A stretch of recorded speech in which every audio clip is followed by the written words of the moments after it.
저기 힐스테이트가 보이네요. 아, 근데 여기는 솔직히 송정동은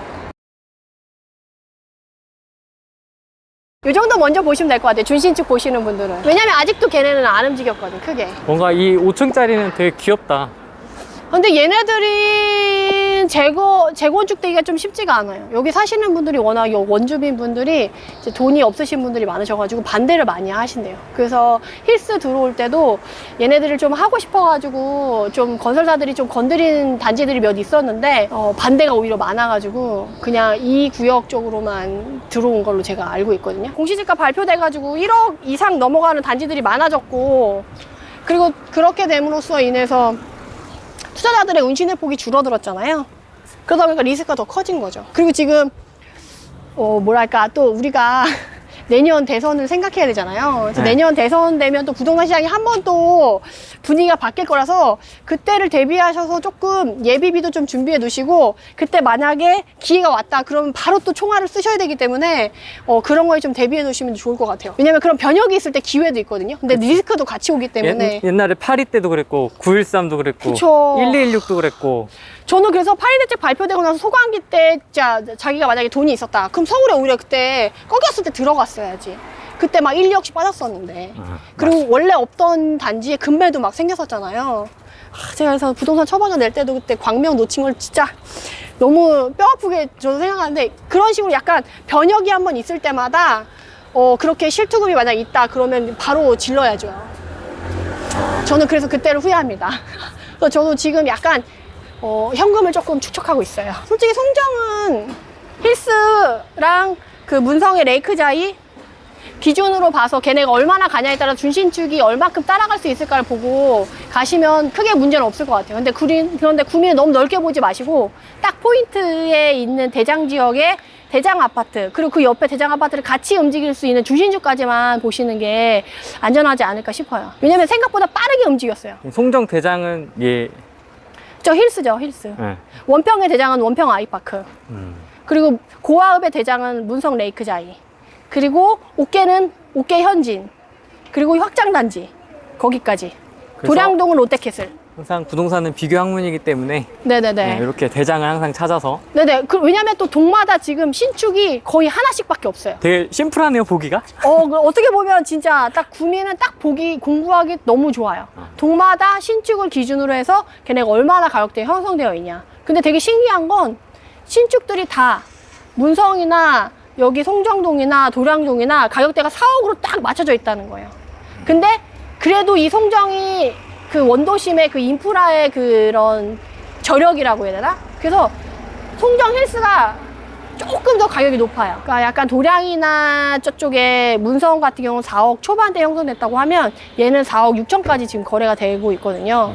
그러니까 얘가 조금 더 가격이 가는 거죠. 6월, 7월에 좀 대책이 발표되고 나서는 6, 7천 피 있을 때도 사실 너도 나도 사겠다고 막 이렇게 해가지고 매물이 없었어요. 그래서 오히려 투자자들이 사고 싶다고 했을 때 매물이 없어서 거래를 못 했었는데, 오히려 6, 7월 달에 대책이 발표되고 나서 약간 조용히 되잖아요. 소강 상태가 되면서 피가 5,500까지 떨어져요. 그런데도 매물이 그때는 막 한두 개, 많이 나오진 않았어요. 한두 개 이 정도 나오면서 이제 거래할 게 오히려 생기거든요. 6, 7천일 때는 매물이 없어서 못했어. 근데 오히려 대책이 발표되고 나서 이제 5,500까지도 물건이 나오면서 한두 개 오히려 더 거래할 게 많아졌다는 거죠. 그래서 이쪽에 사실 6, 7천 피가 붙으면 사람들이 막 몰려왔을 때 수혜를 본 게 바로 이쪽에 있는 주신축인 서희 스타일스랑 파크자이 되겠습니다. 그래서 분양권 피 살려고 했는데 거래를 못해. 그러니까 그 사람들이 어디 가겠어요?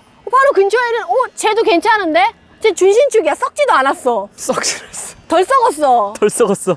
그 실수요자 괜찮다고 했잖아요. 제가 지방에서는 말씀드리는 게 10분, 15분 거리에 차로 이동이 가능한 인프라가 이용이 가능하면 단지 내에서 학군만 받쳐준다고 하면 사람들이 간다라고 했었잖아요. 이쪽 준신축급으로 투자자들이 많이 몰려갔었어요. 그래서 얘 그 레이크자이 거래가 많이 됐을 때 오히려 이쪽 준신축 거래도 많이 돼서 오히려 이쪽도 가격이 좀 올랐었거든요. 그래서 4월 달부터 시작해가지고 투자자들이 이쪽 고화읍, 문성리 쪽으로 좀 사람들이 많이 왔었다. 결과적으로 지금 분양을 다 끝내놓고 이제 입주를 했을 때는 까봤을 때는 결국에는 송정동이 가격이 조금 더 높게 형성이 되긴 했어요. 근데 투자자들이 갔을 때는 분양권 안에서는 얘가 조금 더 피가 높고 거래가 많았다. 그래서 그 옆에 있는 주신축까지 영향을 좀 줬었다라고 생각을 하시면 돼요. 그래서 여러분들이 투자를 하실 때, 특히 지방 같은 경우 투자를 하실 때 주의할 점은 지금 시장에서 무조건 신축 먼저 보시지만 신축이 너무 날라갔다 그러면 그 인근의 주신축까지 같이 보시는 게 좀 좋다. 왜냐면 같이 움직일 수 있고, 특히나 지금은 또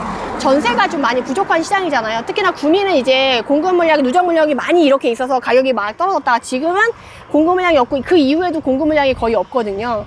그래서 지금 전세가가 상승 여지가 더 있어요. 특히나 지금 시장이 하반기에 가을 시장 다들 기대하고 있잖아요. 전세가 더 오를 거라고. 맞습니다. 예, 그렇게 봤을 때 구미도 공급 물량이 지금 많지 않아가지고 향후 전세가 상승을 좀 기대할 수 있는 지역이거든요. 그렇다고 한다면 준신축급에서 인프라가 떠 있는 애랑 없는 애랑 실수요가 물론 차이가 나겠지만, 그렇지만 내가 좀 좋은 괜찮은 단지에 살고 싶다. 근데 여기 인프라는 없긴 하지만 단지 내에 가면 나름 만족도가 있고 쾌적도가 있고 유해시설이 없어요. 그리고 이런 애들의 특징은 또 학원차들이 막 발달이 잘 돼 있는 경우가 많아서 딜리버리를 해줘요. 그러니까 나는 조용하게 아이들을 키우고 싶다라고 하면 이런 단지들도 약간 실수요자들이 충분히 좋아할 수 있을 만한 단지라는 거죠. 우리 이동할 때 한 10분 걸렸나요? 얼마 안 걸렸죠? 밀리지도 않고. 그러니까 조용하잖아요. 차도 안 막혀. 그러니까 사람들이 생각보다 차로 10분, 15분 거리면 충분히 사람들이 이동을 한다는 거죠. 그렇게 봤을 때 어쨌든 너무 신축만 목매지 마시고 준신축까지 좀 너무 썩은 것까진 말고 그 다음, 그러니까 신축보다는 못하지만 그래도 사람들이 충분히 요 정도 그림 나오는 애들의 준신축급들은 좀 같이 봐주시는 게 좋다. 만약 젊은 세대 그리고 약간 돈 좀 있다 그런 사람들은 사실 옥계동이랑 확장단지 먼저 보는 편이에요. 거기는 약간 신도시 느낌이고, 아까 우리 원평이랑 송정동은 조금 구도심 느낌이고, 여기는 딱 떨어져서 단지밖에 없다, 약간 이런 느낌이라고 생각하시면 될 것 같아요. 특히나 뭐 도량동에도 롯데캐슬이 입주해가지고 새 아파트라서 가격이 뭐 신축 같은 경우 30평대가 4억 가지만 걔네는 그 단지 하나밖에 없어요. 근데 얘는 이렇게 단지 밀집도가 이렇게 있잖아요. 그리고 우선 거리를 걸어보면 되게 안전하다는 느낌이 딱 들고, 아이들이 가방 메고 다니거나 이렇게 학원차가 막 왔다 갔다 하고 활발하고 이렇게 뭐랄까 그 도시에 활기가 있다고 해야 되나? 거리에? 쟤네들 안전하게 지금 걸어가고 있잖아요. 왜냐면 엄마가 봤을 때도 이렇게 걸어다니면 마음이 안 불안해. 이 현진 에버빌이 보면 되게 도색도 되게 산뜻하게 해놨어. 그러네? 약간 자이풍. 네. 자이 스타일. 그러니까 이 현진 에버빌이란 브랜드가 사실 그렇게 이거 브랜드 있는 애가 아닌데, 보이세요, 이거? 네, 도색이라던가 이런 주차장도 이렇게 연결해서 잘 해놨고, 오히려 저기 옆에 중흥 같은 경우는 브랜드가 있어가지고 2016년식이어서 사실은 입지적으로는 얘보다는 좀 떨어져요. 세대수도 근데 좀 비슷해. 저긴 1200, 여긴 1300 정도 되는 것 같더라고요. 그렇게 봤을 때 지금 한 34평형이 한 3억 1000 정도 됐었고, 저기는 한 3억 4천 정도 되더라고요.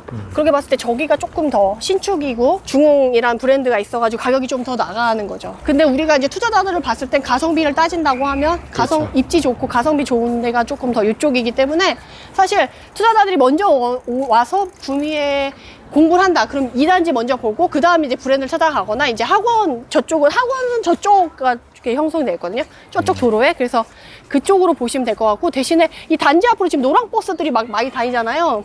지금도 막 노랑버스 저기 서 있는 게 보이는데, 학원가가 저 옆에 있기 때문에 다 델리버리를 해요. 그 약간 목동이나 우리 대치동처럼 학원가가 막 다 퍼져 있는 게 아니어가지고 밀집돼 있어가지고, 여기는 단지 내 상가라던가 단지 밀집되어 있는 데 위주로 사용하고 학원은 딜리버리로 간다 라고 생각하시면 돼요. 근데 여기는 경사도가 좀 심해서 단지별로 좀 이렇게 경사도 더 심한 애, 덜 심한 데로 좀 나눠져요. 그래서 여기 보시면 아시겠지만 지금 단층 보이세요? 이만큼 경사도가 차이가 나니까 차라리 이걸 단을 올펴가지고 위에서 평지를 만들어서 우미리를 간 거예요. 단층이 이렇게 커서 뒤에 우미리는 한 층이 더 높은 상태에서 이렇게 평지로 만들어서. 근데 우미리도 사람들이 거래를 많이 했어요. 그래서 지금 거래가 가장 주도를 하는 건 뭐냐라고 하면, 지금 분양권은 구미 원평 아이파크가 지금 분양권은 걔가 리드를 하고 있고, 실거주 수요 위주로 움직이는 단지 거래순 많은 순을 보면 옥계동에 여기 중흥 S클래스, 그리고 저 옆에 이편한 세상까지, 저기 중흥 S클래스 옆에 이편한 세상 보이세요?